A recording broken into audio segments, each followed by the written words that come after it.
Hello everybody, Waffle Time here. Have you guys ever been playing Terraria, having a great time and thought, man, how could I make this more sickly? Oh, I know, how about I install Calamity and play Infernum? That is a wicked difficulty, ruthless to say the least, with extremely difficult boss battles, bullet hells, and progression hurdles like none other. But man, how could I make this even more painful? I'm simply not gnashing my teeth enough, or folding my monitor in half several times over in public fits of red-faced rage. Well, allow me to introduce you all to true melee. You know all those beautiful swords we all know and love? The ones that shoot crazy beams and slashes at our enemies? Oh no, tisk tisk. We will not be having any of that. Instead, we'll have to walk directly up to an Eldritch Abomination's front doorstep and poke one of his building-sized eyeballs with a stick. Close. Personal. Bound to be painful. Truly and honestly, that sounds abhorrent beyond human comprehension, let alone on a modded difficulty such as Infernum. Well, ladies and gentlemen, I'm here to answer your burning question. Can you beat Calamity Infernum with only true melee? Or will you be subject to bosses hitting you with a urethra explosion spell from comfortably off screen where you can't reach them with your weapon? Before we jump in, I want to emphasize I'll only be using weapons that Calamity deems as true melee. So if it says true melee under the weapon, it's free game. Also, I'll be using some quality of life mods during this playthrough simply for convenience, which will be down in the description if you're interested. Let's jump right in, shall we? We spawn in and as per usual get to chopping lickety-splickety. Our main, lone, and sensual goal currently is, and I know I'm gonna shock a lot of you when I say this, but it's to get a Reaver Shark. Reaver Shark? I haven't heard that name since 1.3! Well, my dear old man, why don't you have a sip of this brand new, freshly patented, shut your ass juice? Because my brothers, sisters, and goth dryads who could stroke me silly till I get blisters,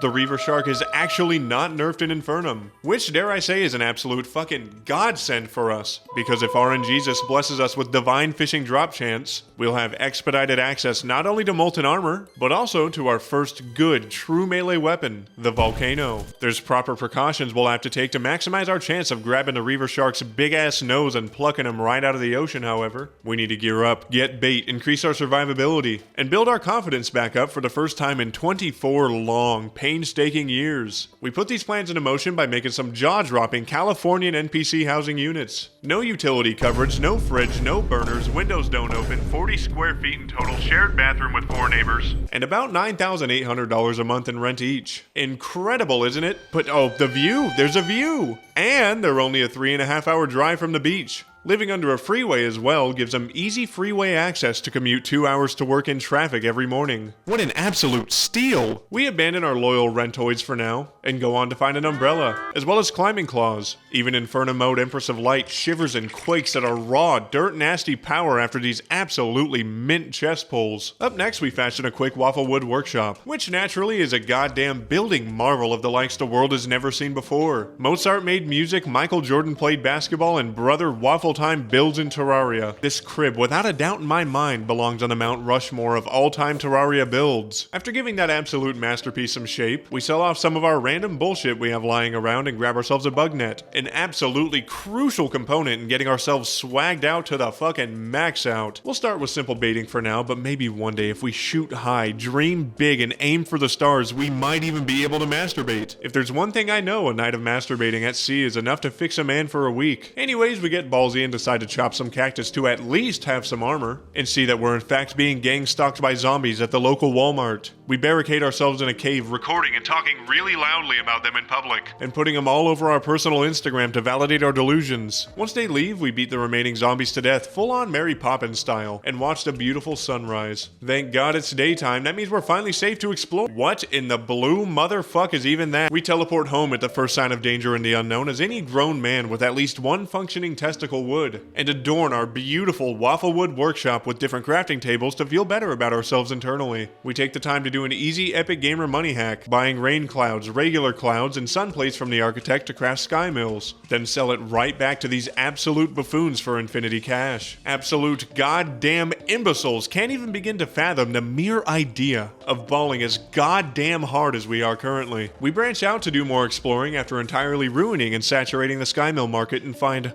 a sword shrine? No, simple goddamn trinket of chi shrine. It'll have to do for now, I suppose, because we got accessory slots to fill. Speaking of accessories, did you know you could just make Hermes boots in Calamity? How goddamn creamy is that? We combine some silk as well as some swiftness potions and wham bam right in the clam. We make the world's sauciest set of Hermes 11s. We're starting to get geared up, not for our first boss fight mind you, but for our first goal. And everything's going quite well. We catch all the bugs we could find in our adventures, which we'll desperately need for our future fish blasting. Thanks to our sick ass money making method, our pockets couldn't possibly be fatter, which means we have enough money for fat stacks of dynamite, rope, and torches to make an instant elevator. How beautiful is that? We slurp that beautiful, delicious, delectable stew that quality of life provides in this neck of the woods. Wah, wah, wah, he's using quality of life and not playing the game how I want him to. Well, have you considered eating my fat nuts? Think about that one for a bit while I play a game I have well over 3,000 hours on however I want. We collect ores, gems, and a shelly which grew an affinity for living in urethra spontaneously just before laying eyes on us. We head back down, find ourselves a magic mirror as well as a nerd-ass Dradon lab to absolutely defile. We grab every bit of loot it holds, as we'll absolutely need it to prepare for one of the final battles of this mod. I'm of course referring to the Exo Mechs. We find ourselves a band of regeneration, collect even more delectable ores, then head topside, because we have not another goddamn second to waste. It is showtime, baby! We make some shit-ass pumpkin armor, grab water bottles, and a pocket full of the water leaf pack, all to combine with coral at the beach to make some sonar potions. We make a lucky horseshoe as well to avoid our kneecaps replacing our eye sockets every single time we drop more than 3 blocks in our adventure and set out to the right. In Calamity, you have 2 beaches to adventure around, one being the Sulphurous Sea, and one being a normal-ass regular run-of-the-mill beach. Our goal, to maximize our fishing efficiency, is to go to the normal beach, grab the angler by one of his legs, attach him to the back of our Waffle Time Inc. certified motorcycles, drag him all the way to the Sulphurous Sea, and feed him to an alligator. Not only because it's cathartic beyond any means of human comprehension, but also because he drops a golden fishing rod after being eaten by an irradiated alligator in Calamity, oddly enough. I won't question it, however, because that works flawlessly for us. We make it to the jungle, collecting as many bugs as we can along the way to boost our sensual gamer fishing prowess. Then we're given manual testicular torsion by a face monster. After some trial and error, we make it to the beach, collect the angler, and promptly make our way to the left. Extraordinarily excited to help a poor, starving alligator from the battery ocean-filled sea. Eventually we get there, and upon our first encounter with an alligator rattling a cup in front of us, we pay it forward to our community and feed him an entire angler, collecting our brand spanking new golden fishing rod while he's distracted with devouring the accident we gave him. That certainly, without a doubt in my mind, knocked at least 6 months off my mandatory state-mandated therapy sessions. But think about it, we're in Infernum. We're bound to rack up hundreds of more years along the way. No time to fret about that, however, since now we're at the regular beach, and after collecting some coral, we make some sonar potions and immediately start fishing. You know how it goddamn goes. Fish fear me, women fear me. I am socially inept. Nearly immediately, we manage to pull ourselves a gorgeous, absolutely gleaming reaver shark. This playthrough has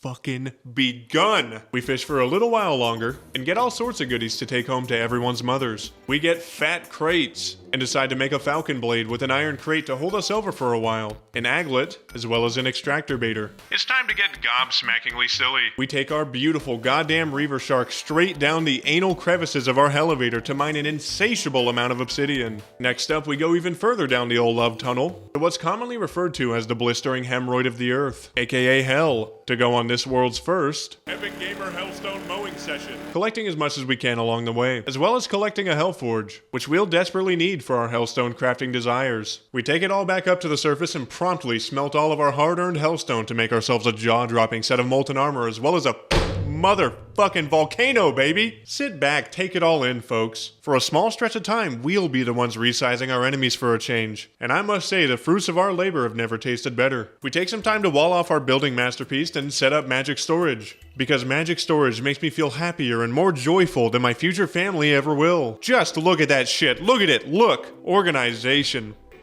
Now that our whimsy and joy is fading after realizing we have yet to take on a single boss, we decide to change gears and focus on more preparation for our harsh futures. Starting with maxing out our HP with lab-grown, crafting bench-produced life crystals. That's right, you can make life crystals in Calamity as well. How hot is that? We spend about 8.5 measly years of our miserable lives fishing up a jungle crate, then immediately craft it into an anklet of the wind. You see, we got all these juicy accessories, but no meatless green buffoon to combine them, let alone reforge our items for for us while all the merchants openly hit on his wife in front of him. That's right, we aim to start a goblin invasion to find ourselves the Goblin Tinkerer. So we break a couple Crimson Hearts to hopefully get a natural goblin army spawn. I'm a simple man. I see a Perforator cyst on the floor of the Crimson. I pop it. And get absolutely fucking decimated in 20 short seconds. After killing enough stray goblin bastards on the edge of our world, we use their cloth to craft up a goblin spawn for the invasion we oh so desire, and summon them immediately. Thankfully, we're stacked to the goddamn teeth, so turning about 100 goblin wives into widows was an extraordinarily easy task. Immediately after we finish painting the floor with goblin, we toss back a hunter potion and sniff out the nearest corner of the room hotel chair we all know the goblin loves to reside in. We find him changing the batteries to his 3 different home video cameras, and buy a Tinkerer's Workshop, rocket boots, and lastly, reforge our beautiful volcano to legendary. With much to reforge and so little time to do it, we get overstimulated and run home to mouth breathe really loudly in a completely silent room for a while. Then soon after recovering, make ourselves some lightning boots and a pink horseshoe balloon, effectively swagging us the motherfuck out. Oh, we're not done just yet though. We start a blood moon, decimating everything in our path, and after a small amount of time, snatch ourselves a shark tooth necklace as a cute little cherry on top of our accessory game. Life couldn't be better for a melee user currently. After seeing Mr. Home recording appear in our NPC apartment complex, we reforge all of our gear to a full warding stack. What's a boss without a goddamn boss summon? To make the summon for the Desert Scourge, we have to first pay a visit to the underground desert, which is also known as the ass crust of the earth. God, I hate it here. I don't know what's worse, the underground jungle or the goddamn underground desert. I'd rather shit in my hands and clap than spend a night in either of these godless, soulless places. But here we are in Cactus Hell. Soon enough though, we gather the components we need to craft the Desert Medallion, which summons that goddamn worm from Dune, our first boss of this playthrough. We extend our home platform all the way through the desert on the left, and with our confidence booming at the stage of the game, we summon this dusty ass worm up. Upon our first handful of swings, it's clear and obvious that our 1 rep bench max of 275 paid off, because we are absolutely wringing this goddamn worm out for every ounce of cash and sand he has. We do incredible damage, but as true melee suggests, we aren't able to keep far from the boss, resulting in us taking a few fat hits down the line. The wriggling bastard spits sand at us, summons goofy-ass tornadoes, summons vultures on occasion,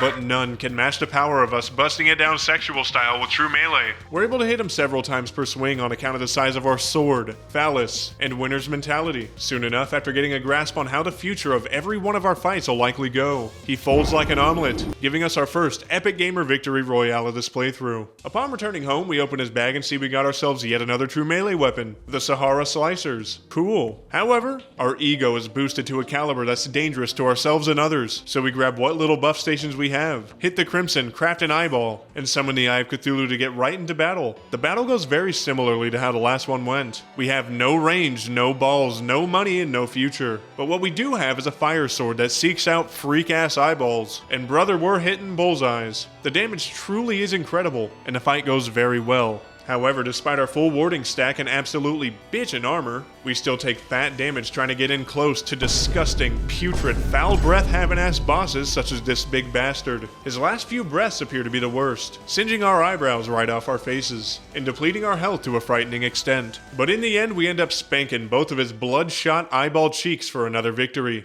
Incredible, just incredible the things you could do with greatly over-preparing. Speaking of over-preparation, we see it's raining acid on one of our beaches, and instead of asking God why, we go beast mode on a handful of frogs that were simply minding their own business, just in case we want to summon the event again later. We then bounce to hell and raid Radon's big nerd-ass, geek-ass hell lab to grab ourselves the absolutely dashing, elegant, downright sexual Miramasa that will absolutely, without a doubt in my goddamn mind, be using later on in this playthrough. I wish with every fiber of my being that I could use it right now. However, wishful thinking is going to make us die early. Speaking of weapons, we take some time to think about which one to use for the next few battles, but nonetheless land on the volcano because it's an absolute fucking monster. Our next main goal is to take on the Brain of Cthulhu, and with an incomprehensible tower of confidence that could easily shatter and fold under the slightest inconvenience that comes our way, we bounce our happy asses right over to the Crimson. We find a Crimson effigy over there, which is a cute little slap and tickle for our arena buffs at the cost of a small amount of what little remaining lifespan we have left. Then make a bloody spine, get back up topside, make a dog shit arena, and jump directly into battle. One thing that's immediately noticed is that it's incredibly difficult to hit the big bastard unless he's chasing directly after us. His dumbass 6-foot worshipping eyeballs urinate all over the goddamn arena as well, making our life that much more difficult. We focus on chasing after him whenever it seems beneficial. That way we can get even 1 or 2 licks in before he goddamn up and teleports again. What's worse than fighting a giant brain with R34 tentacles keeping it afloat? Fighting one that could teleport. What's worse than that? Fighting one that could spontaneously turn into a wizard and cast fucking CBT lightning blasts at me for little to no reason at all. As our health depletes, so does his, and despite him casting tungsten balls on us repeatedly, we simply thug it out and dish out just enough damage to get yet another victory. That was extremely close. The Perforators are next on our list, so we do what we do best and don't think about the consequences of our actions whatsoever. Making bloody worm food and immediately summoning him back into Crimson. It's crystal clear from the goddamn get-go that this is going to be yet another patience test. A reoccurring theme for true melee as I'm beginning to find out. We aren't able to get near him at all during certain attack phases, and we have no choice but to wait it out and simply dodge. Something I am not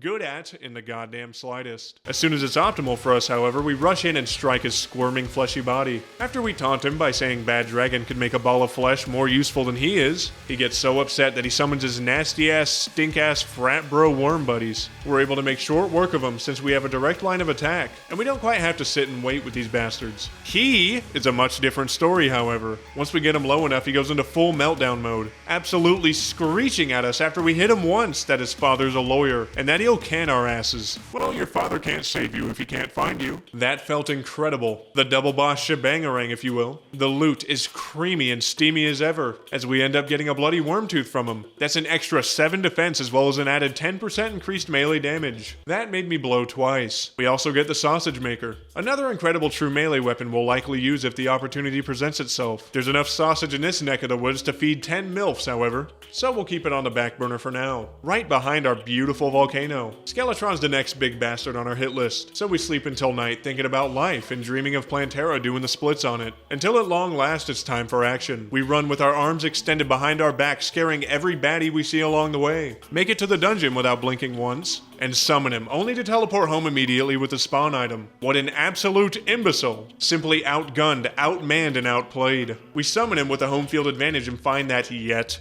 again, it is absolutely fucking unbearable to get a measly attack in on him, unless he's chasing us. On top of that, Skeletron very much likes the idea of spewing more projectiles than an old man who sneezed with a mouthful of applesauce. It's all coming down to this. Boss fights are patience tests. You must either be nice at dodging, which we are absolutely without a doubt not, or you must be stacked as all shit on defense, which fortunately for us we are. We begin to get more used to his attack patterns, and through much trial and error of playing Infernum, we know now that it's not always about fleeing as fast as fucking possible like I normally love doing, but it's about taking baby steps as they go a long way from many of his various bullet hell attacks. Mark my words, ladies and gentlemen, we will not get boned. We will not get head from Skeletron. Those are 2 large, bold, printed rules here at Waffle Time Inc. We slowly chip away more and more at his health, hitting him as much as we can whenever we even have a fraction of a chance. Eventually, we have him and his big-ass man hands on the ropes, and with a few more juicy, fat goddamn hits, we managed to take him out entirely. Absolutely incredible, shocking even. In order to absolutely boost the mother shit out of our power, we go down to the underground jungle to farm components for the leaf blade, simply to get a jump on crafting the Knight's Edge. Then soon realize that we need purified gel to craft it, which of course drops from the slime gods. Fuck my big chungus life. Alas, we bawl. Anyways, we go home and make an overloaded sludge to summon the slime gods and think, well, we have nothing to lose. Plantera's still gonna crave our man and or woman meat whether or not we get squished to death by 3,000 tons of gelatinous mass. So why the hell not? We summon the absolute bastards up and use both our sausage maker and volcano to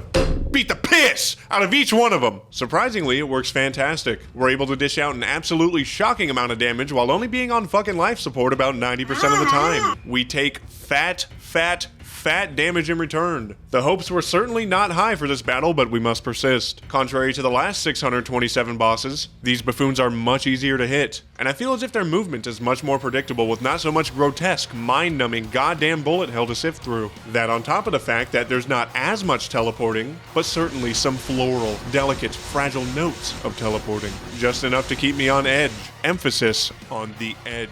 We try and keep both of these absolute demons at similar HP levels. That way we don't have to deal with one throwing a big fat pissy fit because the other one's dead. And lo and behold, the plan goes fantastic. We chip away at their HP and things begin to look promising. Other than the fact, of course, that we've been at horseshit levels of health this entire time. Soon enough, we managed to take both of them out and only the slime god itself is left. And it's much fucking harder to hit than its morbidly obese counterparts. This absolute freak is bouncing to and fro, there to there, all over the goddamn place, which serves to do nothing less than piss me off all day long. Dodging is certainly an overstatement at this stage, so I'll say that we're tanking as hard as we possibly can. Dishing hits out hard as hell, but taking the fat damage in return. Its health gets lower and lower, and due to our massive erection that we got from boss slaying giving us extra defense, and an occasional dodge, we actually managed to take it out. That was not supposed to go that well. Something's very off in this universe, and I'll live in constant fear and paranoia for my remaining days on this earth. We grab ourselves a counter scarf to celebrate, giving us an extra 10% increased melee damage and a dash, which is incredibly hot. Speaking of stuff that gets us all riled up and hot, the Night's Edge is practically begging to be made, and there's many upgrades we can make at this stage of the game. We craft a Blood Butcher, as well as some funky fresh-ass Terraspark 1s, which makes our Jenga Tower of Confidence ever so taller and much, much more feeble.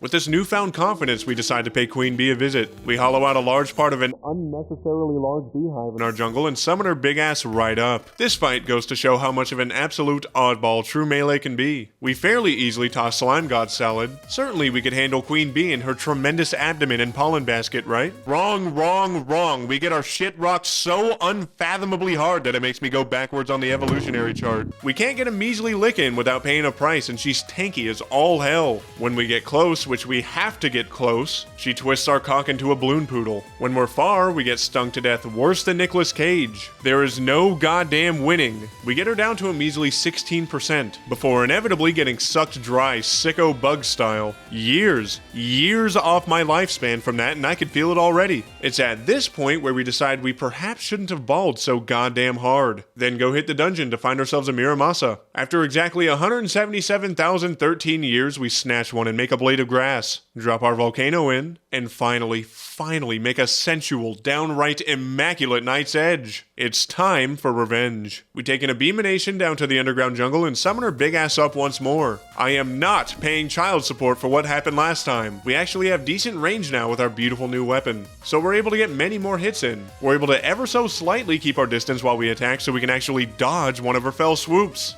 Imagine that. With keeping our range and distance, playing it safe and dodging as much as we possibly can with our current shit-ass Infernum skill level, we end up doing great. As her health deteriorates, she summons an outlandish amount of worker bees to sting us to death. But something as trivial as that simply does not matter when you're a goddamn melee beefcake. We almost pass on once more, but finally manage to spank her silly. Life is good. To celebrate, we find a shimmer and absolutely demolish a vital crystal as well as an ambrosia. We also embark on the ultimate Infernum moneymaker, which consists of throwing a fat luck potion into the shimmer and recrafting it at an alchemy station repeatedly. Rinse, repeat until you have just shy of 10 billion of them. Then you simply sell the potions to the nearest buffoon for fat cash. I heard they call me Waffle Moneybags McLong Dong around these parts. It doesn't matter if I'm the only person who calls myself that, perhaps the NPCs will catch on one day or another. With our newly acquired fat stacks, we buy an imbuing station and make an insatiable amount of flasks of poison to boost our power even further. It's about that time, baby. What time, Waffle time? Wall of Flesh time, bastards. We make an arena for the Wall of Flesh, find a voodoo demon, stuff him inside of a wood chipper, and take his dumb doll to throw into lava and begin battle immediately. This fight was fucking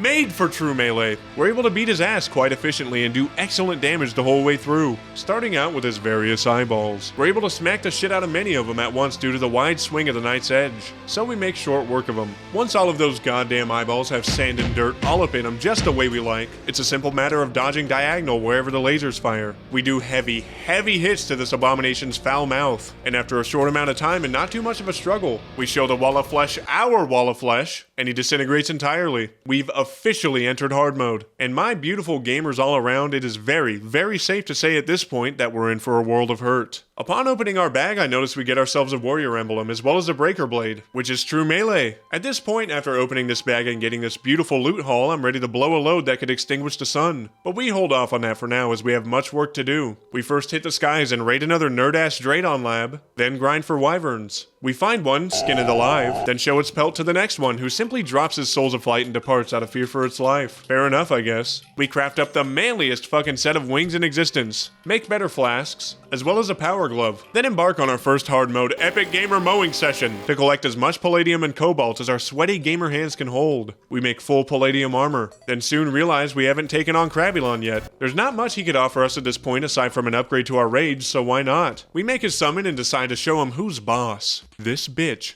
is still strong as hell. After letting him do an embarrassing amount of damage to us, we beat him and consume the mushroom plasma root to boost the duration of our rage mode by a whole ass second. Incredible stuff, I tell you. We take the time to grind out some Souls of Night, then are jumped by the scariest fucking Crimson Mimic I've ever seen in my entire life. Every mob in this abomination of a difficulty feels like a boss fight, and it makes me want to pull out my eyelashes one by one. But we have no time for that. We have game progression to chew on until our teeth are ground to our gums. We get the juicy loot from him, then grind out Souls of Light as well. Noting here that our Breaker Blade hits harder than finding out there's actually a voice singing behind each Terraria track. That's right. Some absolute game enthusiasts found that by conducting the underground and the surface hollow themes through any galvanized steel beam, they could actually hear singing, but very, very faintly. Search up Metal Rod Sounding for more information on that. Anyways, we go up top and make ourselves a Berserker Glove with our juicy ass loot, as well as a Bloody Worm Scarf for an added 10% increased damage reduction on top of our Bloody Worm Tooth stats. We fix up our arena to be more spaced out and hard mode ready, and search for a Queen Slime spawn, finding one rather quickly. It's just about time for our first hard mode boss battle. We summon her up and she immediately blasts her way into the arena. Wood till the fucking room stinks. Don't care. Anyways, her fight starts with all kinds of crazy ball-seeking beams that heat-seek to the nearest pair of fat nuts, which is quite unfortunate for all of us here at Waffle Time Inc. We're doing excellent. It's not totally insane to try and get a handful of hits in, as she has tons upon tons of gelatinous ass that she's attempting to slam us to death with, which I personally am not entirely against. However, we must focus on that succulent, delectable, creamy, and steamy game progression. It occurs to me partway through this fight that we've certainly died at some point before in this battle, and because we didn't repent to RNGesus right before our passing, we're meant to live out our days in projectile hell. Not to mention, she hits hard as fuck. This is a fight, yet again, where baby steps are mandatory. No flying off the goddamn chain for us, unfortunately.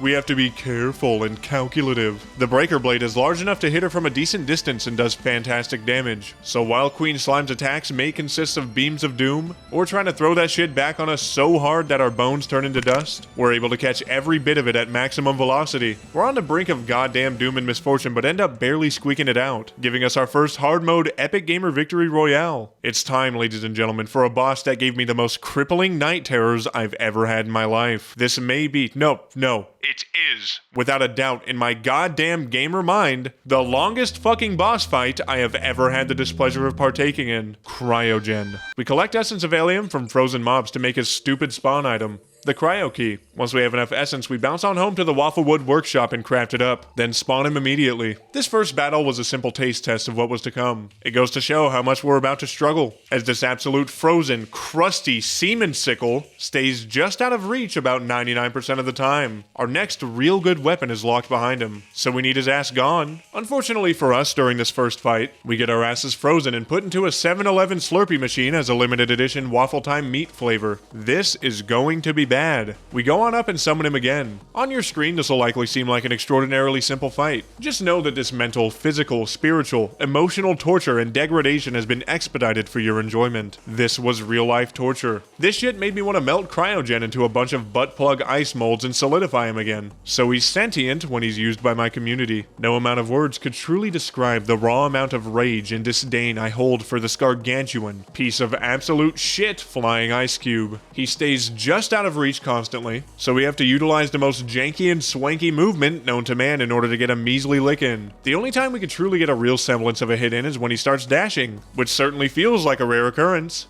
This truly puts every patience test I've ever had to crippling shame. There's simply no words to describe the horror of hitting a measly percent of his health seemingly every minute. However, we whittle his health down extremely slowly, and not so surely. The goal is far beyond to beat Cryogen at this point. I'm here to defeat him physically as well as psychologically, by first defeating him in battle, then painting a mural across his mother's face and chest. We work him down to a modicum of his health, a droplet, so to speak, have the biggest fucking scare of our entire lives, and finally end up beating him. You wanna know how long it took? Huh?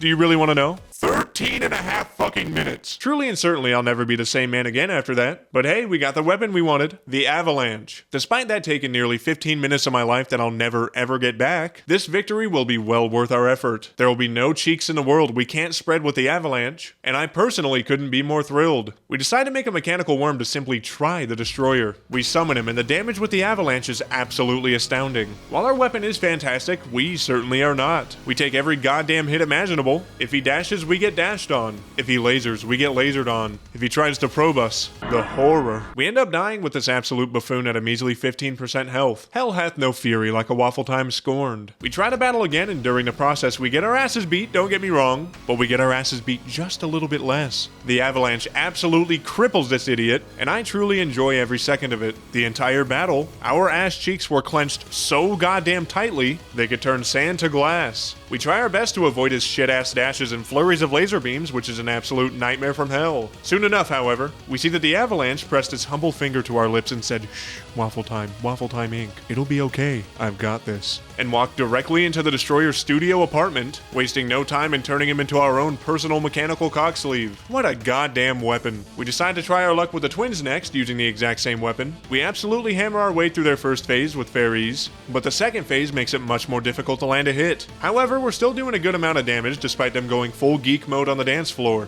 Eventually we take out Spasmatism, and boy was that a fucking mistake. Retinator shoots beams all throughout our feeble gamer bodies. And the best part is I can't even land a single hit on this bastard no matter how I maneuver myself. Eventually Retinator lands a crit going directly into our urethra and out of our ass cheeks, killing us immediately in a heartbreaking end of battle. We choose to absolutely thug it out, however, and try Prime instead. Now you guys can absolutely see why I call the Avalanche the 3 AM Plan B. Because it fucking destroys this cringe-ass Nene baby before he even has a chance to give us any problems. The Avalanche absolutely rips his first phase a new one, getting all of his imbecilic arms out of commission, leaving us with only head. As much as the prospect of some good head excites us, there's nothing good about Skeletron Prime Head, so we avoid it the best we can. We can make very selective hits, nowhere near the caliber of his first phase, but we're still doing pretty damn good. He occasionally does this funny thing where he lets out a major ultra turbo death beam laser hell attack, which is nothing short of ass clenching to say the least, but we keep chipping away at his health slowly but surely. Eventually we decimate him entirely, meaning we've now absolutely beasted 2 mechs in total, leaving us with one last bastard to go. We have no time to waste in melting down the last mechanical boss into a chastity belt for the Goblin Tinkerer, so we summon the twins once more. This time we try and take Retinator out first, so we can at least maybe get a goddamn hit on Spasmatism. The second phase goes much the same, slower than the first with lots of careful dodging, making it extra awkward to land hits without absolutely crunching both of them at once. Soon enough we take out Retinator, leaving Spasmatism this time to freak the ever-loving hell out, full meltdown mode style. At this point I have no idea where I could be on the screen and where I can't be.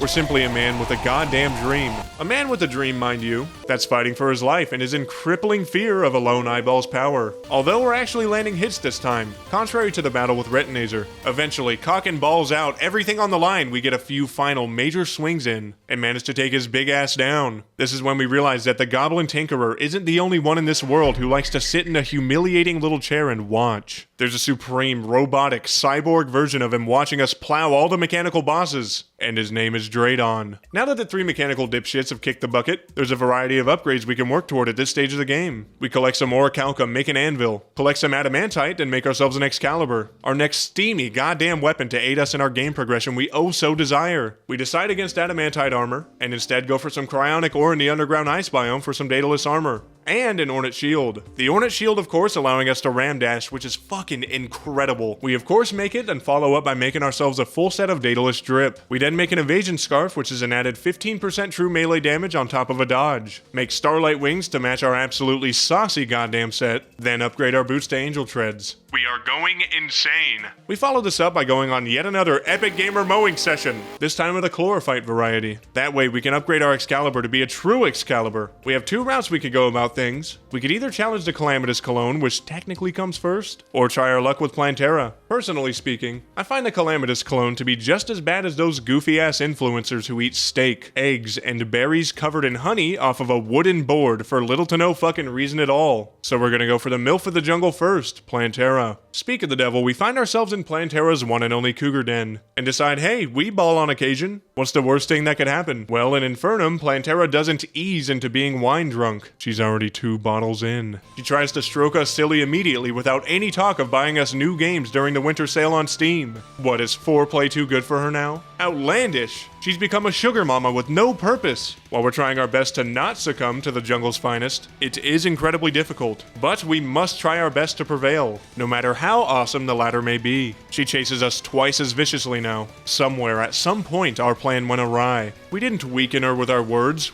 we gave her supreme cougar strength. We eventually get ripped into several shreds of man meat, which I firmly believe happened out of love, and are sent back home after getting our socks rocked right off. What a woman. 10 out of 10 would summon again. We make the true Excalibur with our delectable chlorophyte hull, as well as make ourselves a Majestic Guard, which actually lowers enemy defense by 1 with each strike. I imagine a Majestic Guard is going to be incredibly beneficial against Plantera's voluptuous Gluteus Maximus, as them things without a doubt in my mind are truly armored. We make an Aegis fruit and teleport back to the jungle, and after drinking a soda out of a fridge without asking, and making an actual half-ass arena this time, we're ready for round 2. We summon her once more and see that she in fact did not even take the faintest crumb of a chill pill. She comes at us with a similar level of aggression, perhaps even more aggressive than last time. While we are entirely enamored with our beloved plant-themed MILF and sugar mama, we must again focus on that goddamn sweet game progression. We try our best to dodge her absolutely abhorrent spore attacks, which cover the entire arena, and make great use of our brand spanking new weapons and ram dash to chip away at her health, while regrettably evading her. She attempts to full box us with her vines, but she has no idea that we crank crisp-ass 90s on Fort all the livelong day, so we make do with a fraction of our arena as well. It's clear the Magic Guard is incredibly helpful in letting us hit much harder, as switching between that and the true Excalibur does some goddamn numbers that we love to see. Doing our best to tiptoe around each and every green projectile that plagues our screen is a crippling chore, but we don't do half bad at it. We dodge, ram some more, maybe even do some more ramming while we're at it. And eventually, despite it being enough to break a gamer's heart, we finally take Plantera out. Taking out Plantera truly made me appreciate the finer things in life, and the precious moments we'd often overlook. It's time to look up how to be a better person. The first step, of course, states, quote,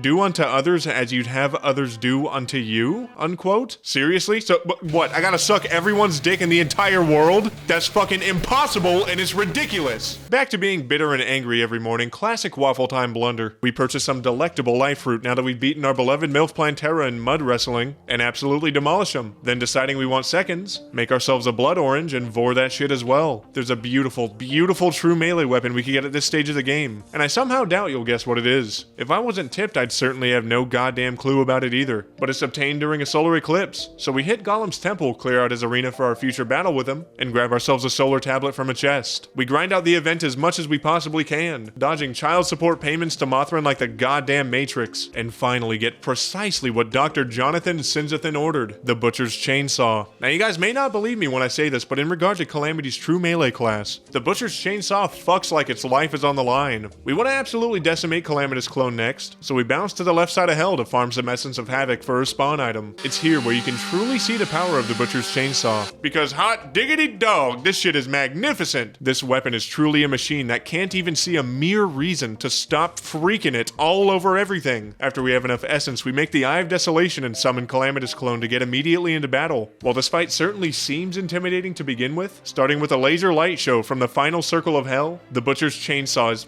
my god, it's fucking insane. Just look at that damage, look at it! The only problem we really run into is when her attack phase insists on social distancing from our rather pungent gamer Musk. We get through it with ease, however, and she summons her geeked out brothers to deal with us. Look at them, they're all over the place, they'll certainly be a problem, right? No, they decide a genius new blunder, holding still when fighting Chainsaw Man. We show these buffoons our inner Denji and melt them right the hell down. The Calamitas Clone is nothing short of pissed, and summons Frieza's goddamn death ball to tend to us, though she has no idea we've been Doom Eternal maxing. So we rip and tear her ass up, and to follow up on that statement, yes, until it's done. That gave me more joy than I've ever felt in my short 24 years of living. With a head full of steam, a body filled with testosterone, and balls filled with blanks, we charge immediately to Golem's temple and summon him up. The damage, without a doubt, is gobsmacking, but, and there's always a but, we're getting tuned up beyond a dumbass lizard's comprehension. It's extremely hard to stay close enough to damage him without taking the fattest of damage in return. Inevitably, after dodging his ridiculous laser barrages and goofy-ass flying fist of doom, we decide to take a seat directly onto a spike and perish degraded. This brings brings me to our next genius idea, however. We can't get close to the idiot without taking fat damage. If only we could bounce around him with even a modicum of immunity. Well, ladies and gentlemen, allow me to introduce yet another flurry of sexual innuendos guided at Queen Slime. She can have me. Anyways, after backshotting the gel out of her, we obtain her mount, which will serve as the ultimate solution to our distance issue with Golem. We summon him again, jumping up and down on his big-ass forehead to get close while we're using our beloved chainsaw, but to not take immediate contact damage while we're at it. Don't get me wrong, we're still taking fat hits, but it's going fantastic. Far better than that of last time. You see, in Infernum, Golem has some pretty intriguing behavior, where he decides to play the genocide route once, and now Sans Undertale is his entire personality. Outlandish. There's platforms to flee to, bars flying to and fro across our arena that'll give us the bad touch upon contact, spikes all over the goddamn place, not to mention his lasers. Call me Cosmo and Wanda the way it's fairly fucking odd he's geared up with that much laser beam power. Nonetheless, despite not being able to get too many hits while he's range attacking us, You can't keep getting away with it! eventually, through much dodging, taking hits and squeezing our ass cheeks and chaining many saws, we fold him like an omelet as well. We don't get what we want from his bag immediately, but upon purchasing several more, we pull the Aegis Blade, another true melee weapon we totally, probably, might use. I find that it shows true melee when not using the right-click mechanic, so we'll simply avoid right-clicking with it. I personally have no clue if it'll be any good, or near as good as our beautiful Pachita, but I assume it'll be worth a try. Realizing now we're due for some heavy upgrades, we make ourselves an Ankh Shield, followed by a delectable Asgard's Valor. We also make ourselves a Comet Quasher as another true melee weapon because it sounds funny, and also because it might be good. Who knows? I certainly don't. Up next, we want to take on Anahita and Leviathan to get further access to some juicy deep sea loot. So we make an arena at sea and run around with our chainsaw out like an absolute freak-ass maniac until we come across a fine-ass water elemental to spit game to. By spitting game, I mean nervously choking on my drink in front of her and leaving the premise immediately out of pure embarrassment. Take notes, folks, I got all the pickup tips you could ever ask for. As for the battle, it's already difficult as all hell to land a hit, though the projectiles aren't all too difficult to dodge. The only time we could really get a lick in is whenever she's charging directly at us. Assumingly, she's dashing at us to tell us how strong and handsome we are, and seemingly just forgot to put down her trident before swooping in to tell us this information. Eventually, we work her health down to the point of her next phase, where she summons the giant fish of many deaths. Oddly enough, the phase is greatly reminiscent of the first. We dodge projectiles, have a tough as balls time dodging said projectiles, almost die about 30,000 goddamn times, are on life support the entire time, and can only really land hits when the giant fish of doom and terror decides to dash. Eventually, through much trial and error, emphasis on the error, we manage to turn Leviathan into a pile of easily digestible fish sticks. Only Anahita is left at this point, and it's the same process as the first phase, only 100 times as fast and 300 times more goddamn stressful to the point I go bald entirely. We simply dodge the projectiles, wait for the dash, give her a chainsaw lobotomy, rinse, repeat, and another boss goes down the hatch. From her bag, we manage to pull the Green Tide, which is, of course, another true melee weapon. A hot, stinking plate of maybe for us at this point because the chainsaw has an uncomfortable level of swag. In order to pursue more upgrades, we make ourselves some abyssal diving gear and float down the sea of ass cancer. Not only finding the 47 car batteries we threw down here earlier, but also finding some delicious scoria ore, which we, of course, mow epic gamer style. After our brains come out of our fucking ears due to deep sea pressure, we make some scoria bars at home to make some drippy, droppy, sloppy toppy inducing hydrothermic armor, as well as the Hadal mantle for an added boost to our power. Drip, drop. We go on to make ourselves a fire gauntlet as well for even more sauce to get lost in. With our new upgrades, we decide we want to take on Ravager. Ravager, if you didn't know, was like a fun yet sentient pinata, ready to burst into a pile of yummy loot you need as soon as you beat him to death with a rock. We make a death whistle to summon him and get immediately into battle. We do excellent damage. However, this funny thing happens where whenever we get close to him, we die. He despawns. I'd like to take a moment to remove my own leg with my teeth and use it to beat my monitor and desk setup into dust. Certainly a weapon with some reach would be a great benefit in a trying time such as this. So let's go after the Omniblade, yet another sexual true melee weapon. We mine perennial ore to make some life alloy, make that goddamn sword, and see immediately upon starting the next battle that its reach goes positively, certainly, without a doubt in my mind, fucking stupid mode. We're able to keep a much safer distance, although we do much less damage, but it's fine. We actually live longer than 8 goddamn miserable seconds, so we're feeling crispy when we work our way to his next phase. His His next phase is quite silly, as he eats 24 bean, rice, and cheese burritos from Taco Bell and lays absolute monstrosities of shits all across the arena, attempting to squish us between them. We're mostly capable of dodging projectiles when getting hits in, but he loves to attack short range, so we run into light trouble every now and again. We rinse and repeat attacking, fleeing, and eventually realize he holds still while doing his Taco Bell shit sandwich attack, so we get in close and finish the job. We get some downright juicy loot, as well as the most controversial true melee weapon I've ever seen. How this Ultimus Cleaver is true melee is far beyond me, but seeing as it is true melee, I'll totally probably use it from time to time. It launches homing sparks and explodes on enemy hits, which is hot as hell in this humble gamer's opinion. Astrum Aureus, the angry space crab, is next. So we create a spawn item and summon him in the Space Age biome. We quite literally sit right beneath him and chainsaw his bare asshole for a ridiculous amount of damage.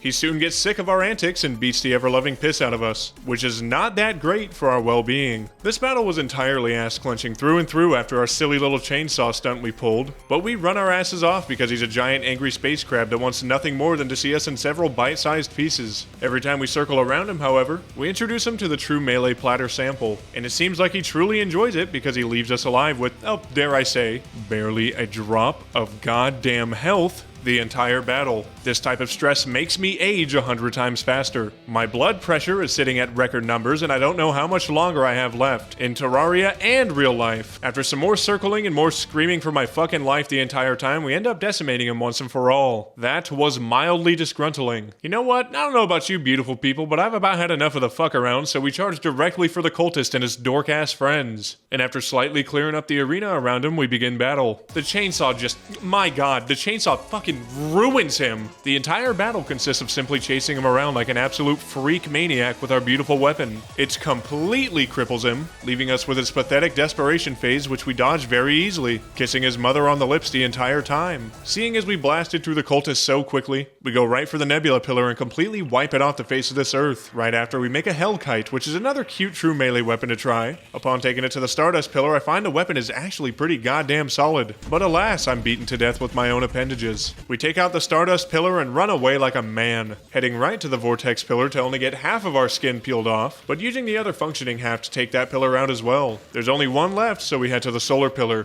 get slurped to death, defeat it, then teleport home immediately since the Moon Lord's spawning like, oh, I don't know, now. In this battle, we're boxed in with nowhere to run, so we're left with no choice but to raw dog it as hard as we possibly can, just as the good Lord intended. The goal is to take out his top eye entirely, and keep his hand eyes at similar health to sweep him at about the same time. Mind you, with about a million eyes and fucking laser beams of doom on my screen at once, it makes this task ever so slightly more challenging. We're doing excellent damage with our chainsaw, getting the job done one rev at a time. It does so good, in fact, that we end up taking out his top eye, which is absolutely huge. We keep dashing around our arena to avoid his barrage of attacks the best we can, and to accidentally take out the left hand eye way before the right one, which gives us a big goddamn problem since the right eye closes. And now we're meant to sit here with our thumbs planted firmly up our asses and simply dodge, which I am not good at in the slightest. Once his right eye finally opens back up, we soak the living hell out of it in damage. Soon enough, once it's finally popped out, his heart opens up. We're actually getting close to defeating him. One of his final phase attacks are lines of heat-seeking beams, which are so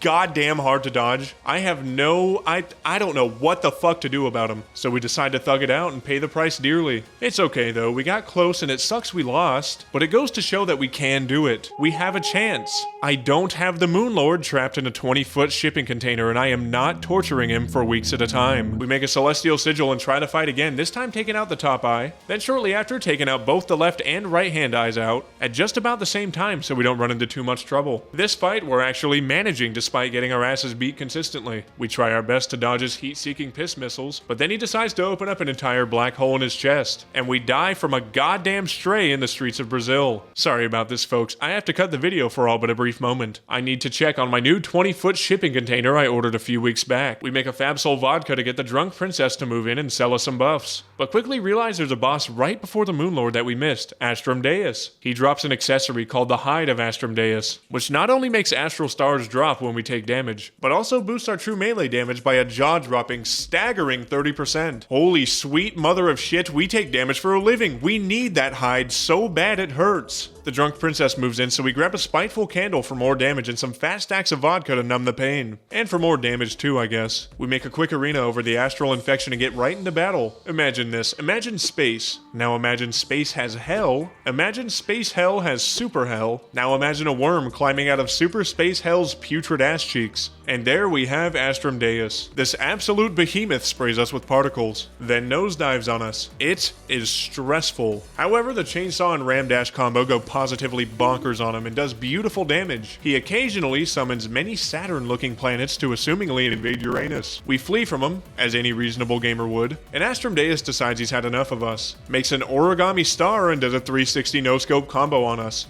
decimating us in one measly hit. Fury.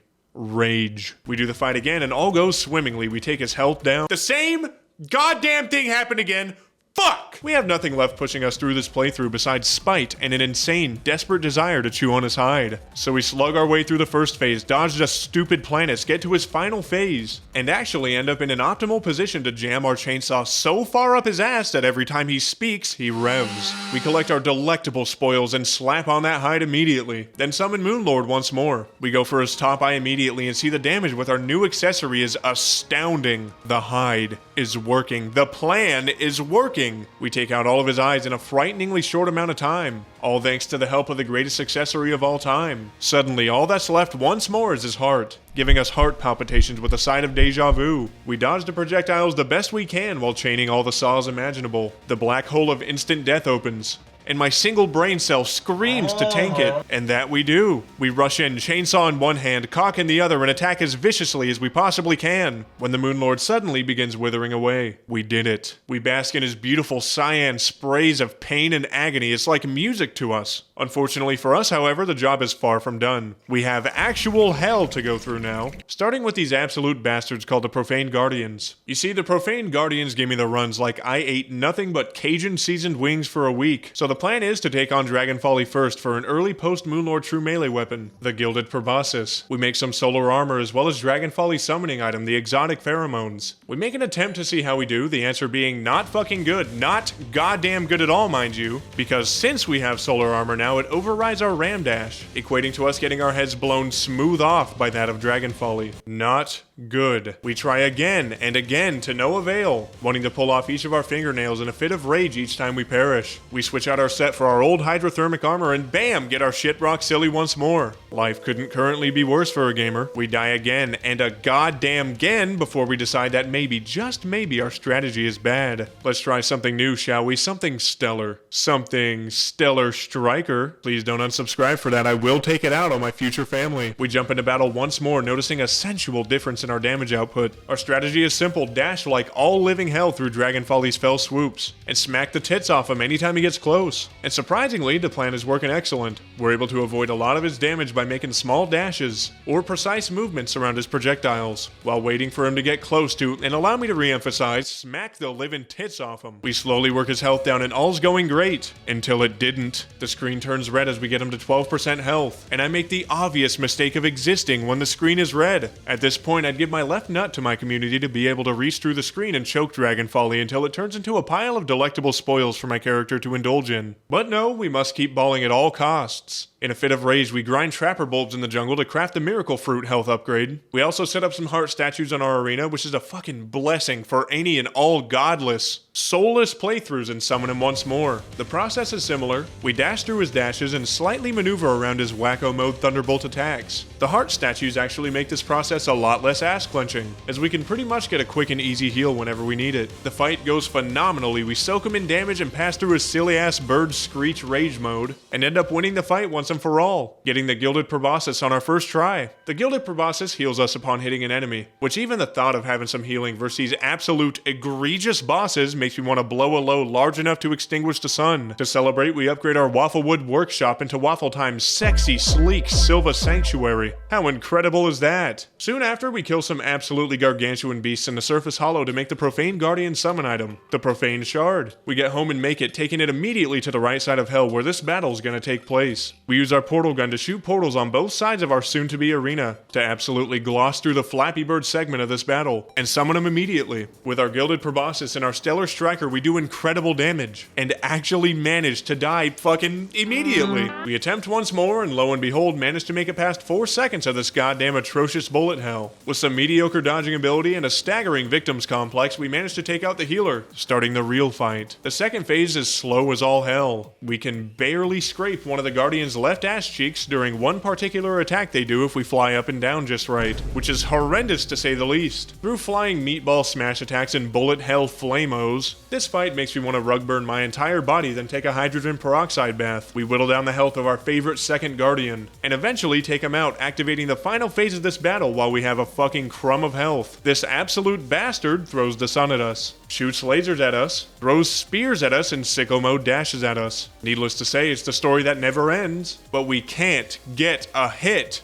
to save our pathetic lives. We dodge the best we can and dash as much as humanly possible to abuse iframes whenever we see fit, and with some positively clutch healing from our beloved Gilded Proboscis, we manage to take him out entirely. I personally am shocked beyond belief, but we ride this goddamn high into the sunset, and by sunset I mean directly into Providence's big rocky ass. We summon her right away, going in circles for her bullet hell start. Once she comes out of her shell a bit more, we wind up doing excellent damage, and main using the Proboscis to heal as much as possible while getting those fat, juicy hits in we all know and love. Thankfully, we can dash through her during this fight, but must avoid her giant laser barrages, which she certainly has plenty of. Oh, and what would a goddamn boss fight be at this stage of the game without gridlock death patterns of doom? Does everyone get lasers now? Does a slime get a slime beam to smite me with? Sickening. Absolutely sickening. You know what else is sickening? This atrocity turning into a holy sigil and beaming us 400 times straight to the dome. We barely scrape by and survive, but can't get close to her, otherwise fireballs go up our man or woman cocks. And if we're far, we're split in half by laser beams going 145 on the freeway. We end up getting turned into goddamn dust with her at a quarter health, aging us by 20 years bare minimum. We have no choice in the matter, however. This behemoth needs to get got, and we need to be the ones to do it. The process repeats. We dodge her bullet hell, dodge beams aplenty, dodge fire, dodge lava, dodge spears, dodge gridlock, and keep attacking whenever it's possible. Soon enough, we reach our sicko mode beam blast holy sigil phase, and decide that we value our lives just enough to stay way the hell away from her while she freaks out at a McDonald's employee for her sweet tea not being sweet enough. We manage to get through it, and she begins freaking out harder than any Karen we've ever had the displeasure of seeing. Oh no. Thankfully, our insane damage output destroys her entirely before she begins shouting some no-no words in public that would certainly be judged by all of the internet for years to come. We simply observe the Devourer of Gods become the Devourer of Crystals right in front of us, then delve into our spoils. We get ourselves an Elysian Aegis, which is a succulent upgrade to our current Ram Dash, and also pull ourselves a Holy Collider, which is the true melee weapon. My god, this thing is incredible. Look at the goddamn size of it. Unfortunately for us, a beautiful, beautiful true melee accessory, some would say the ultimate true melee accessory, is locked behind the Profane Guardians. I'm of course referring to the War Banner of the Sun, which increases melee speed, melee damage, and true melee damage by up to 20% the closer we are to our enemies. We decide to grind those 3 meatballs out some more to get our sexy new accessory, and find that our new weapon is just as incredible as we imagined. We do much more damage and take them out fast as hell. Kill the Profane Guardians one time, shame on you. Kill the Profane Guardians twice, War Banner of the Sun double gulp, fuck yeah. We slap it on, ready to kill. Our next 3 bosses are Cygnus, Stormweaver, and Ceaseless Void, so we decide to start with Stormweaver. We summon him up and see our damage is off the rails, man. The Holy Collider is incredible, and I couldn't be more thrilled to be holding it in my shaking, fragile hands. Stormweaver, however, hurts us a lot, and I mean a lot. Our damage is neck and neck, but we really get the good licks in when he decides to hit us with his Circle Jerkle attack, as we're able to hit several segments at once with our beautiful Holy Collider. The bullet hell is not nearly as bad as Providence or her meatball babies, so we end up squeaking out a first-time victory against this big bastard. Up next is the Ultra Sigma Cygnus, so we summon him in hell and teleport up top. Shout out my absolute goat Yardis for the insane strat, by the way, check him out. Due to our crippling skill issue, however, we die immediately.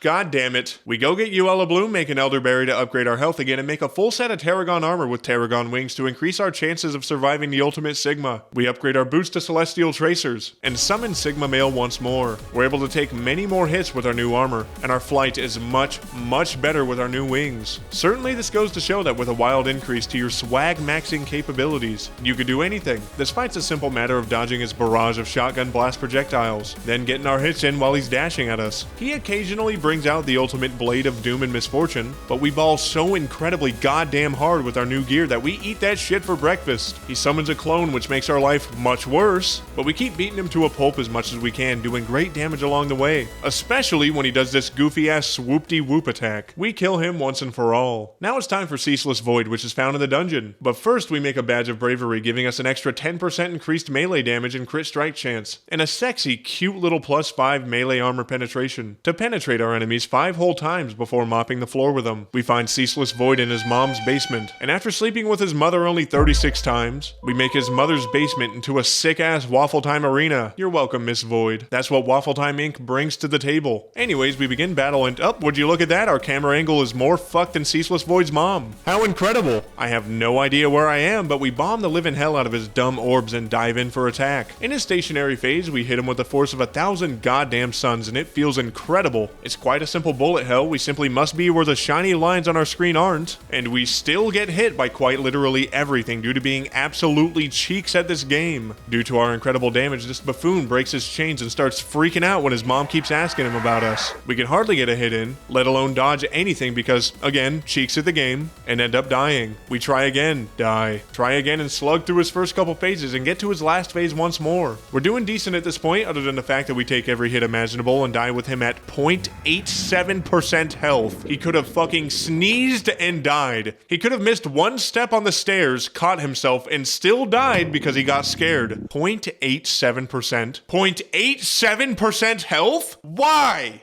Sorry about that, ladies and gentlemen. Compartmentalization doesn't always work for me. We try again, but for some unknown, strange reason it goes fantastic. We slice through each phase and get to the last yet again, running our asses off and getting an occasional hit in until he finally kicks the goddamn bucket. We deal with his desperation phase by quite literally being a wallflower. First time that shit's worked out for anyone, and likely the last. Poltergeist is next on our boss rush list, so we beat the souls right out of a bunch of skeletons to get the components to make his spawn. Then he just shows up. He could just do that. Good for him, I guess, but not good for us in the slightest, because this trial run goes to show how horrible this battle's about to be. We simply cannot get a hit in whatsoever. He keeps his goddamn distance, which is our kryptonite this entire playthrough. I am losing my mind. He lights us up with projectiles as well, which is incredibly brutal. We didn't stand a chance to begin with, and get polter-blasted off the face of the earth without so much as putting a dent in his cranium. We make ourselves a necroplasmic beacon to summon him once more, hit the dungeon, use it, and fucking die in 1 second. We try again, and with an emphasis on dodging, we find we could only truly get hits in when he's dashing right at us. There's enough projectiles on my screen to turn any poor soul with epilepsy into dust, and needless to say, we croak hard as hell. Twice. Something's gotta change, right? We get a Rod of Discord from the wizard in our hollow biome, and make a normality relocator just to see if we could teleport closer to Poltergeist to, no, I don't know, actually get a goddamn hit in. We hook up heart statues as well, which are truly our saving grace. In this battle, we find that teleporting might be possibly the worst idea ever conceived by man, because he wigs the hell out if we do and cripples our health in the process. Wonderful. Though with our heart statues, we get further than we ever did before, working through his phases healthily before getting annihilated entirely. We try one more time, this time with no crazy teleport maneuvers, no yee shit to make us die faster. Simply a man, a dream, a poltergeist from hell, and his mediocre dodging capabilities. We attempt to dodge through all of his attacks, but through each phase, they get more and more vicious. At this point, it's simply a waiting game. Oh man, you all know I love waiting under extreme duress, so this battle's a real treat. We get big hits in whenever he decides to dash, and suddenly we hit his last phase where he's truly going ape mode. We keep up our dodges, barely scraping a hit every now and again, being saved several times over by the heart statues, when his desperation phase begins. This is it, folks, the moment of truth. We dodge in a circular fashion through his red beams, narrowly escape his circular blast attack he was nice enough to leave an out to, and lastly run our asses off from his wispy dash attacks. And that is another Epic Gamer Victory Royale, first try. We get some juicy loot from him, which we'll potentially be using to make some weapons in the future, but we have much larger, much wormier concerns on our hands at this point. The Devourer of Gods is next, and brother, if there was ever a time to prepare hard as hell, now's the time. Devourer of Gods is truly a nightmare beyond human comprehension, so we'll attempt to take every step necessary to lube up our entry into his wormy maw. We start by going to the sunken sea to kill a big-ass clam to get the Sea King NPC. We tell him we're Sea King some ass in our face, and he thinks we're so damn chill for saying that he helps us by giving us infinite air, so long as we don't take crippling damage, of course. We head down from Bikini Bottom into Rock Bottom, aka the Abyss, to rip the teeth straight out of some Reaper Sharks. We need their teeth not only to send a message to all of the fucked up deep sea anomalies that live down here, but also to make Omega Blue armor, which is an incredibly drippy, saucy, tsunami-producing set, especially for the Devourer of Gods. The Omega Blue armor stays on during sex, not even Plantera could convince me otherwise. Anyways, after dying several times over and not getting a single tooth we desired, we get sick of goddamn waiting and change gears for a bit, making some Blood Flare armor and shaping up our Devourer of Gods arena before battle. We go down and make a cosmic worm to summon him, head up to our arena and begin battle. One man, one holy collider, one worm that pisses me off more than anything in the world. This is a battle in which timing is indispensable to our survival. When he gets close, we ram dash through him, looping back around to ram dash again. The first phase is much simpler than the next, and after some ramming and dashing, we make this idiot tie a knot around himself several times over while we absolutely decimate him. First phase, gone. Second phase, however, the real shit has just begun. He's now faster, larger, more vicious, has a myriad more attacks to hit us with, and getting hit by his head is an instant death sentence if you're not careful enough. We dash through him side to side, then when he begins his laser light show, we fly back to the top and repeat the process. The problem truly arises when he begins to Doctor Strange his way through portals fast as a bat out of hell. Dashing through him when he's attempting to vor us vertically, I find to be much more challenging. Eventually, with nearly full health, mind you, we get caught in a loop and are instantly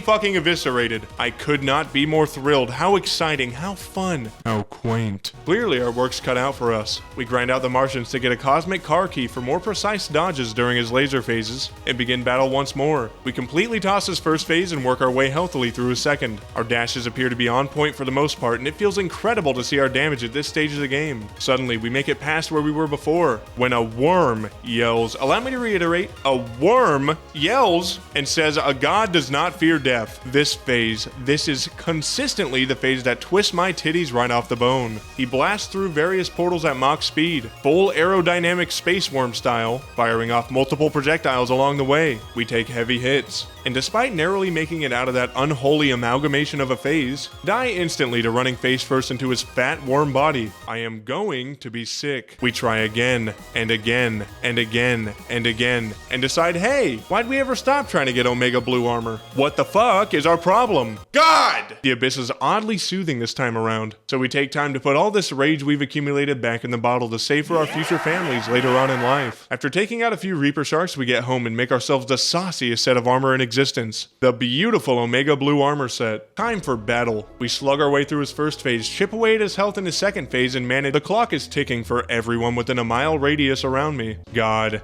damn it. We grind out the Pumpkin Moon until we get the Horseman's Blade. Then with that, craft a Baleful Harvester. And with that, craft the Last Morning, another beautiful true melee weapon. And it sounds fucking metal, so it's gotta be good. We take it into battle and see that the damage is quite great. So great, in fact, that we get him to his third phase. This is where I will never recover from this as a man. We even try the Lionheart true melee weapon bought from the Cyborg, and in battle it takes us about as far as we could throw this sad sack of worm shit. We decide to pro gamer maneuver it and collect all of our heart statues, placing them in our new arena in hopes for a brighter tomorrow, but get dookied on again, and again, and again, and again, and again, and again, and again, and again. Just as we're giving up hope on any and all future endeavors we once yearned to take at one point in our lives, we find ourselves getting into a battle that's going rather well. We absolutely slap the dog shit out of his first phase, but see that his second phase is going fantastic as well. There's no instant kill, so that's a great sign immediately. We ram dash, and with the help of our 37 weapons we made out of raw, unfiltered self-doubt, we're doing a staggering amount of damage to him. Soon enough, the time comes. Dickhead doesn't fear death for the more billionth time. This time it goes good. We dash through his dashes and are able to evade most of the stray projectiles plaguing our existence. He's on his last volley and charges at us once more, but this time we catch him and he goes right back into the ram dash blender. With half health, we see his trajectory slow, his body deteriorating, and only after he's decomposed entirely, we know we finally whooped his ass. First try, too. Incredible. While I'll never be the same man again after that, and I won't recognize myself in the mirror after that absolute hellscape we went through, we have work to do. So we bottle that up for future anguish as well, and get right back on the grind. Remember that Mirasama we were wishing that we could use way back when we got it? Now we can actually use the goddamn thing, and that thing be thangin'. So we pluck it from our chest and ready it for battle. We also take the time to make the Enforcer out of the Cosmolite bars we got from the Devourer of Gods, which, you guessed it, is yet another true melee weapon which we totally might use. There's a crippling amount of upgrades we could get at this stage of the game, so we start from square one, grinding the materials. A big upgrade component we can make is Ascendant Spirit Essence, crafted from harvesting special souls and essences dropped from each the Solar Eclipse, Frost Moon, and Pumpkin Moon. We spread the cheeks of each event with our sensual Mirasama, starting with the Pumpkin Moon, then moving to the Solar Eclipse, and lastly slapping around the Frost Moon. We craft up that succulent Ascendant Spirit Essence, and promptly make ourselves the Asgardian Aegis, Elemental Gauntlet, and Elysian Tracers, boosting our power tenfold, right after we make ourselves Space Drip, aka a full set of Godslayer armor to really put the cherry on top of our new upgrades. To add some more sauce to the mix, we want to craft the Sponge accessory, a cornerstone to all builds in Calamity. For this, we need a rover drive, so we hit the beach and fuck up any Roomba we come across until it falls into our withering hands. We take it back home and make the sponge right away. What a goddamn accessory. With our new setup, it's about time we take on one of the few bosses left in this playthrough, Jungle Dragon Yharon. We craft up a Blessed Phoenix Egg, head to our arena, Mirasama in hand, and begin battle. This fight can be chalked up to one simple question: who can dash harder? To get hits in, we must dash through him, and to bring great harm to our feeble bodies, he attempts to dash through us. Timing here is key, and knowing attack patterns is key in this fight as well, as occasionally he summons a flaming tornado inside of you, which does crippling damage. So do his various fireballs he spawns all across the arena. We try and get a grasp on the battle, and unfortunately for us, we get the bad dragon treatment for the first round. I refuse to elaborate any further on this statement. The next fight we actually get a bit further along. Getting our timing right with his dashes is the ultimate key to victory, but unfortunately yet again, we suffer from chronic cheek syndrome when it comes to timing and dodging, so we die once more. Our third attempt goes fantastic. We actually managed to clear out his health entirely for another victory. Haha, just kidding. Life can't be good for us. He's reborn with full health and some serious anger issues that give us plenty of trouble. Luckily for us, in this rendition of Who's Got the Bigger Cock, we win 10 times out of 10, as he emphasizes dashing at us a lot more in this phase. This is precisely what we need, as we can soak him in damage anytime the buffoon wants to dash. After we clear out the first phase of his second life, this battle becomes a much simpler matter. We simply duck through the flame hoop, run to the opposite side, and time our dashes just clean enough to punch him in the goddamn throat with every passing. The same goes for the phases after, where we go to the opposite end of wherever he's unleashing actual hell upon the earth, then run at him full force, full erection, full power, until he's on life support, and we're able to go for the kill. He unleashes a fucking monsoon of flame in our direction, and we almost lose it all, but that's apparently just where we want to be, right on the edge. Yet again, emphasis on the edge, because that's another battle right under the belt. From Yharon's bag, we managed to pull the Dragon Rage, yet another immaculate true melee weapon we'll certainly be using for our last two boss battles. Auric Ore is now also unlocked, and it'll desperately be needed to make our last few sets of items required to beast out the endgame. So we head underground with the Blossom Pickaxe and chop up every bit of it that we can find, ignoring all the I miss the old waffle time comments, because God forbid a brother has fun playing a game he wants to play. Once we have a rather ample amount, we head up, make bars out of it, and make ourselves our final set of armor. The ultimate sauce, the final drip, Auric Tesla armor. We also make ourselves a pair of Seraph Tracer 11s, simply to put the drip in our goddamn drop. It's time for the last two bosses of this playthrough, the Exo Mechs and Supreme Witch Calamitas, both of which are going to be an existential nightmare for many moons to come. However, we choose to start with the Exo Mechs because we're sick as fuck, which is actually secret code for Petrified of Supreme Witch Calamitas. We construct the codebreaker to make contact with that Robocuck Draydon one piece at a time. Once it's finally complete, we make contact, starting with Ares Ares and choosing Apollo and Artemis to follow. It's only when we get into battle with Ares that we realize we can't reach him. Genuinely. We've had trouble in this playthrough before with reach, but never like this. No matter what we do, we can't reach him. He's in a fixed position above our heads. So not only are we fucked on this matter, but we're also boned to an incredible extent. We naturally pass away from heart failure after a discovery such as this, upon doing some thinking for the first time in our lives. We try the battle once more with Old Reliable, the Holy Collider, and find that it actually barely reaches him. Tickles his lips, so to speak. And no, I will not be elaborating on that sentence either. It's incredibly slow. We're hitting mere pixels of this atrocity, and doing mere pixels of damage. But still, it's working. Incredibly, and I mean incredibly goddamn slowly, but it's working. This is when he decides to show us a sword of his own, and slices us in a similar fashion to how Future Trunks did Frieza. We try once more and get laser beamed, also similar to how Future Trunks did Frieza. We eat our sorrows away with the dragon fruit, which is the final upgrade to our health we could get, and jump back in. Surely that added health will make all the difference. Laser from hell. We mix things up and start with Thanatos instead, and holy sweet mother of hell, our Dragon Rage resizes this mechanical bastard like the world has never seen before. The damage is insatiable, and soon we move on to Thanatos and Ares at the same time. Surprisingly enough, this makes Ares far simpler, as he holds goddamn still finally, and we're able to use and abuse our Dragon Rage to its fullest extent on his many appendages. We actually managed to get past the bastard and land an Artemis and Apollo cereal. We're naturally lasered out of existence in a moment's notice, but holy shit, I'd be damned to say we didn't have a strat now. We summon up Thanatos once more, beast him out, beast out Ares, get to the eyeballs. I'm gonna purchase an Optimus Tesla bot and name it Draydon, and I'm gonna do horrible, horrible things to it. We die 1, 2, 3, 4, 5 times before seeing any semblance of progress. But boy oh boy is that progress a drop in the bucket. We don't even get to the eyeball second phase before being fisted out of another victory. We keep challenging these bastards and die over and over again before making some more progress. This time we actually manage to evade the eyeball's attacks long enough that we get them to their final phase. We are doing it, we're pushing through. If we get these guys out of the way, we only have the bosses that are easy for us left. We can do— pardon me for one moment, ladies and gentlemen. I need to pay a quick visit to my Draydon bot. We die again, and again, and again, and again, and again, and again, never once breaking the wall of progression that we peaked at. All we need is one single lucky fucking break, but the process is all but forgiving, enough to make my phallus disintegrate entirely. We give it one last attempt, trying something slightly different, going first for the eyes, then for Ares. Using the Dragon Rage and abusing the ever-loving hell out of our dash, we managed to pop their contacts out, and all seemingly going fantastic thus far. Once Ares appears, we're meant to fly in circles around him and not touch the lasers, which through slight trial and error, we've grown to be half decent at. The Dragon Rage is absolutely the answer, hitting many of his pieces at a time, and making very short work of him. Once we finally finish him off, Thanatos comes out, guns blazing, but has no idea we have the capability of putting him through the loop-de-loop supreme. We decimate him very quickly and must repeat the same song and dance with Ares and the various eyeballs. Thankfully, with our pro-gamer Dragon Rage strategy, we're able to toss Ares salad ferociously and knock him out of commission real fast. This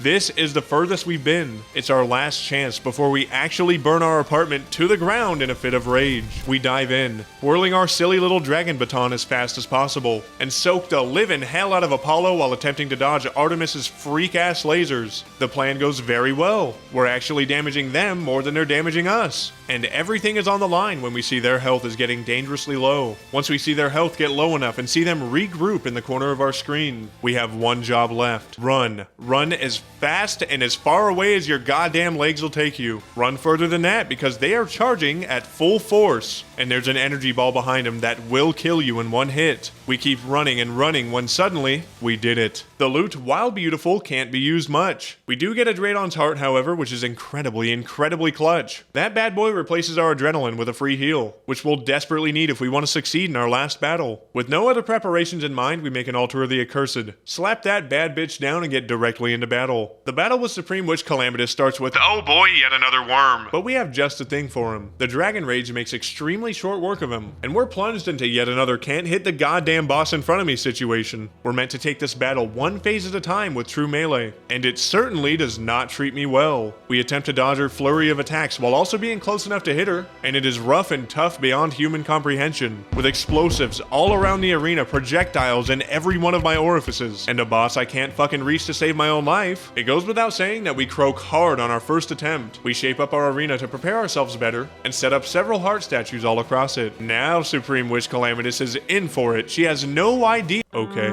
we try once more and can't seem to get past her first phase whatsoever. We're proven wrong on that idea on the attempt after that, however, as we finally manage to get past it, and are greeted by a goddamn Shadow Hydra, and yet another boss phase where we can't get a goddamn hit in. Soon enough, with some not so crisp dodging, the freak beast takes its leave, and we get our first spinning laser attack where we can actually give her a taste of the true melee experience. This feels great, you know? Actually being able to hit a boss. But she has other plans, as eventually she goes right out of arm's reach, and shoots a flaming skull directly into my nards, killing me instantly. We try again and quite literally pass on from Astray upon entering the next phase. I'll be packing my bags tonight, and moving to Salem immediately. We try again and actually make it to the next phase, which is when she summons her dweeb-ass brothers to do her bidding for her. As you can see, we do excellent damage, and as they may be able to see, they also do excellent damage. I hope hell stays hot for Calamitas. We die relentlessly, over and over and over again. Eventually our brains rattled around in our skulls hard enough for us to pump out a genius gamer idea. We collect an insatiable amount of spawns for the Eater of Worlds. If this works, if the Eater of Worlds is able to spawn during this battle, not only can we send projectiles to her from hitting the Eater with our Dragon Rage, but we can also heal up from defeating him. We start the fight, try it, and my god, it works. It actually works!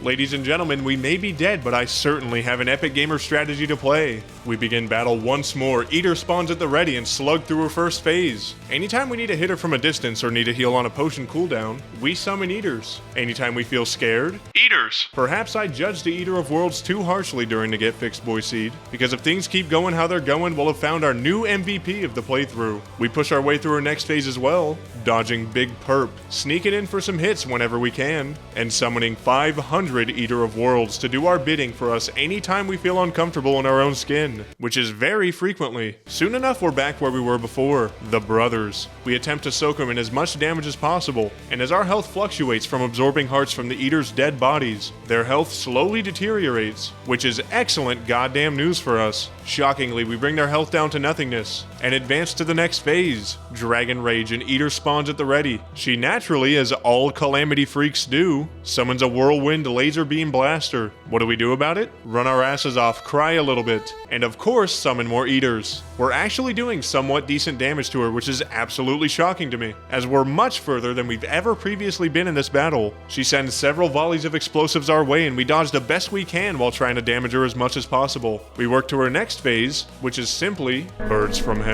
Explosives cover the screen. We keep getting scarily goddamn close to dying, but persist due to our strategy, and take out all the shit-ass birds in our way. She attempts to thwart us with even more laser beam spins, and we dodge it to the best of our ability, slapping her big-ass forehead hard as fuck whenever we go by, and keep this strategy up until the moment of truth arises. Her desperation phase, notorious for how brutal it is now upon us. She spews projectiles at us while vertical beams plague the arena. We totally get hit, but heal as much as possible. Flurries of explosives come our way while beams fly outward. We attempt to stay on the opposing corners of the beams to dodge both forms of fire, and at long last, flame rains from the top of our arena, stunting our vertical maneuverability, while we attempt to dodge stray projectiles that follow us relentlessly. This is the last step. Everything is on the line, and we did it. We actually did it. It's done. We are out of hell. We crawled out of hell with no legs and one eye. We actually goddamn did it. We watched the witch combust into flames, overjoyed with smiting her at long last. Even more overjoyed about the fact that this absolute hellscape has come to a conclusion. With no time to waste, we rush home and craft a true melee weapon we've been after since the dawn of time. Earth. An absolute goddamn beast of an endgame weapon. It'll heal us, rain meteors, and make our enemies do the thug shaker live on camera. We take on the Eidolon worm. We make some demon shade armor to feel better about ourselves and try taking on the Eidolon worm once more. Twice more, dodging his various hellish attacks, standing completely still when he's shooting his beams, running our asses off when he starts freaking the hell out, and overall using him as a deep sea sleeve. Take that as you will. With Mr. Subnautica himself defeated, we begin the boss rush. All goes fantastic. We sweep many of the bosses in front of us, until we get our goddamn caps peeled by none other than the Profane Guardians. What a rush. If there's one thing I learned during this playthrough, it's that there's quite literally nothing worse than not being able to reach a boss. If any of the bosses I fought today just got their shit together and stayed way off to one side of my screen, I'd be dead. I'd be dead in the goddamn water, and there'd be nothing I could do about them beating me to death with rocks from a distance that I can't reach, but they can. However, folks, with the Supreme Witch Calamitas as well as the Exo Mechs finally being defeated in this playthrough, we've officially beaten Calamity Infernum with only true melee. Unfortunately, however, that just about concludes today's video. Thank you all so